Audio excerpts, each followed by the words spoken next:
السلام عليكم، كي دايرين؟ لاباس عليكم؟ نتمنى تكونوا كاملين بخير. عواش مبروكه، دخل بالصحه وبالسلامه وبطول العمر ان شاء الله.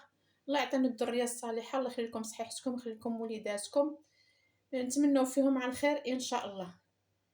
بالنسبه الوصفه اللي قدامي غنشارك معكم وصفه ديال قشره ديال الشعر. غنضربوا جوج في واحد ان شاء الله. المكونات راه كاينين في اي بيت مغربي، راه فيه هاد الوصفات اللي كنستعمل، يعني كندير وصفات طبيعيه. نبداو على بركه الله. بالنسبه الاولى اللي غنديرو قبل من الحمام، والثانيه اللي غنديرو في الحمام ان شاء الله. نبداو على بركه الله. بالنسبه الاولى عندي اليازير، ها كيكون طري، ما ديروش الكارم. وعندي حامضه، وعندي راس ديال الثومه. انا عندي هذا اللي واجد، الا لقيتو كبر منه ماشي مشكل، فيها خير. انا عندي هذا اللي واجد. بالنسبه للوصفه الثانيه عندي الخزامه معلقه، وعندي معلقه ديال الزعتر. ونبداو على بركه الله. بالنسبه لهادشي غنديروا الماء غليان. انا ما غنطبخش كما كتعرفون، انا ما كنطبخش اي مكون، ما كنطبخوش في الماء. كنطلق الماء، كنطيب الماء، عاد كندير الوصفه. نبداو على بركه الله.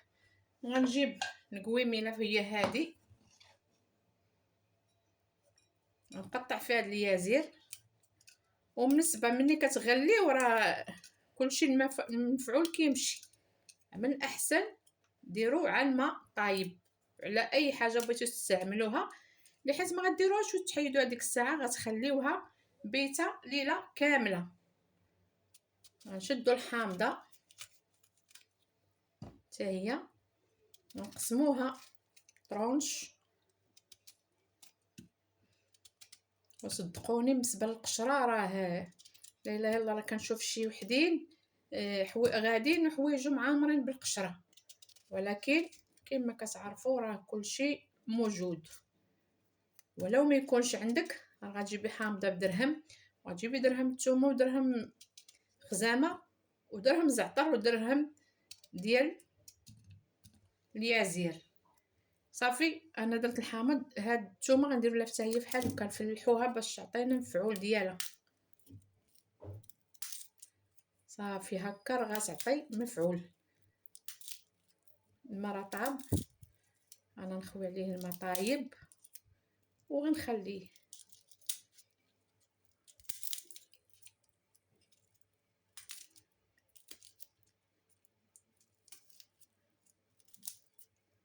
بالقشره بكلشي ليها، ها هي شفتوها، حلوها فحال هكا واستعملوها فهاد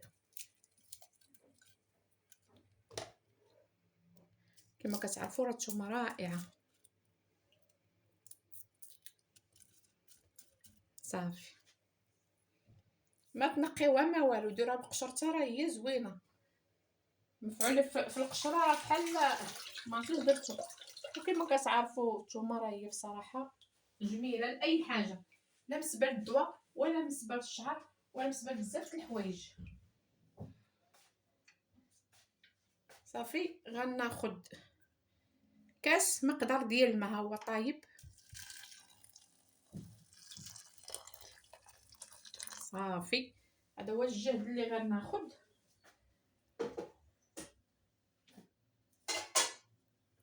وغنغطي عليه وغنخليه بحال هكا. انا الطريقه هي كلشي، راه واخا تنهضر نتوما سمعوا والطريقه طبقوها كيف ما كنشاركها معاكم ان شاء الله. بحال هكا غتخليوها ليله كامله، ما تديروهاش وتقولوا ساعه ساعتين لا، خليوها ليله كامله باش تطلق مع بعضياتها وتعطي المفعول مع بعضياتها.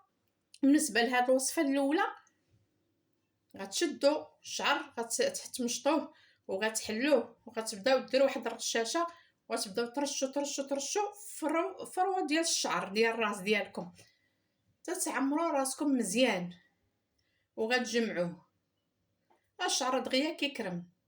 بغيتو ديروها 2 مرات في النهار على بركه الله، اللي مساليه واللي ما مسالياش ديرها مره وتخليها في شعرها تتمشي للحمام. وغنشارك معكم الوصفه الثانيه ان شاء الله. ها هي حتى هي غنديرها نفس اللي درت الاولى. نخوي باش ناخذ الكامله.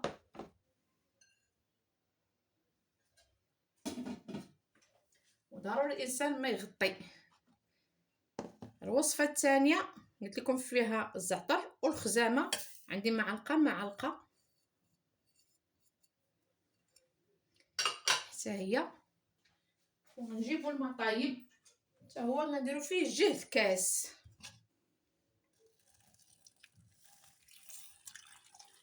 انا راه ما تنغليش لحيت الفوائد كلها كتمشي. هذا غاديروا 2 كيسان حيت منفع. لحيت الاولى راه غتبداو ديروها قبل الحمام، وغادي غديروا ورا الحمام. فيما تبغيو تعوموا ديروا هاد الوصفه، راه هي الصراحه شو ولا ما فيكش قشره صحيه للراس. غنغطيها حتى هي بحال هكا. هذه الوصفه الثانيه غتمشيو للحمام غتعوموا بصحه والراحه حتى تسالوا العومان. تبغيو تخرجوا من الحمام عاد غتسخنوا هاد الميها، غديروا غراريف وتسخنوا، ولا غديروها في قرعه بارده غتبرد حتى هي، غتخليها ليله كامله بالنسبه لهادي حتى هي. وتمشيو للحمام وتعوموا غديروا شي غراريف تسخن مزيان. ما تخلطيها لا بالماء ديال الحمام لا والو، خليها في القرعه ديالها وديرها في غراريف المطايب وخليها ما تجي فيها دير الصابون داكشي راه غادا تسخن ليك. انا هكا كندير ديما تندير بحال هكا، انا ما كنخلطها لا الماء لا والو. صافي غدفيوها على حساب الراس ديالكم وغادي تشلو حتى تساليو، وشلو بها شعركم مزيان. شلو شلو شلو حتى تشلو كاع الشعر اللي عندكم. صافي ومنها غتخرجوا غتلويو الفيطه وغتخليو نسبه خزامه والزعتر غتخليوه في شعركم. ما تقولوش نعاودو نشلو، شلال ما كاينش.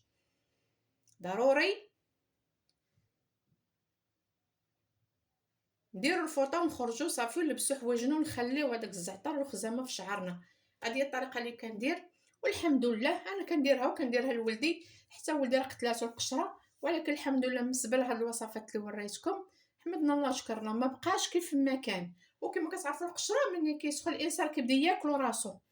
سبحان الله العظيم بحال فيك القمل هو راه ما فيك والو، راه القشره ديالك هذيك الحاله. هادو هما الوصفات اللي انا شاركت معكم اليوم، وكونوا على يقين راه هما زوينين. بالنسبه للقشره ديال الشعر انا هادو اللي كندير لانا لا ولدي، ونتمنى الخير للجميع والله يجيب الشفاء للجميع ونتمنى الخير. وبسلامه عليكم ونتلاقاو في فيديو اخر ان شاء الله. وكما كنقولكم تبعوا الفيديو من الاول حتى الاخر باش تفهموا الطريقه. ما لا بغيتو توجدوا راه باين، الطريقه هي اللي مهمه. وبسلامه عليكم.